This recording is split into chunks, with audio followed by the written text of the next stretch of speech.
Assalamualaikum warahmatullahi wabarakatuh. Bocah-bocah kelas loro sing solih-solihah. Kepiye kabare? Muga tetep apik yo ing omah. Nah, dina iki bocah-bocah bakalan sinau babagan kosok balen atau lawan kata yo. Kosok balen kuwi lawan kata. Nah, saiki dicepake buku paket. Basa Jawane banjur dibuka kaca 115 yo. Dibuka buku bahasa Jawa paketnya halaman 115. Nah, seperti yang tadi Bu Priska sudah beritahu bahwa kosok balen iku yaiku tembung lelawan atau kata-kata kebalikan. Nah, pasti sudah tahu ya kata-kata kebalikan, sering nonton SpongeBob kan, ada hari kebalikan gitu ya. Nah, apa wae sih kosok balen, tembung-tembung kosok balen iku? Nah, coba sambil dicermati buku paketnya halaman 115 itu. Ada apa saja ya? Nah, ini Bu Priska berikan contoh ya. Contohnya tembung kosok balen. Kaping siji lemu, kosok balene kuru. Gemuk, lawan katanya kurus. Dawa, kosok balene cendak. Panjang, lawan katanya pendek. Gede, kosok balene cilik. Besar, lawan katanya kecil.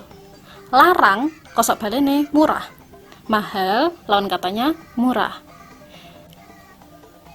Luwe, kosok balene wareg. Lapar, lawan katanya kenyang. Wangi, kosok balene mambu bacin. Mambu bacin. Wangi, lawan katanya bau. Bau tidak enak. Bening, kosok balene butek. Jernih, lawan katanya keruh. Merem, kosok balene melek. Terpejam, lawan katanya matanya terbuka. Adem, kosok balene panas.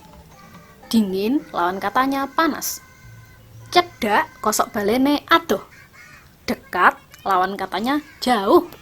Becik, kosok balene olo. Baik, lawan katanya jahat, buruk. Ciut, kosok balene ombo. Sempit, lawan katanya luas. Cetek, kosok balene jero. Dangkal, lawan katanya dalam. Sregep, kosok balene keset. Itu bacanya keset ya. Nah, artinya rajin, lawan katanya malas. Nah, alhamdulillah pasinaon dino iki wis rampung. Sakwise nyemak pasinaon ing video iki, garapono gladen ing link sing wis dicepake ya, oleh buka buku paket basa Jawa kaca 115. Boleh buka buku paketnya halaman 115. Jadi kalau misalkan ada yang tidak tahu, bisa sambil dicari ya tembung-tembung kosok balene ing buku paketnya bocah-bocah kuwi. Nah, tetap sregep sinaune, tetap jaga kesehatan, jaga kebersihan. Jika tidak perlu, tetap di rumah saja. Wassalamualaikum warahmatullahi wabarakatuh.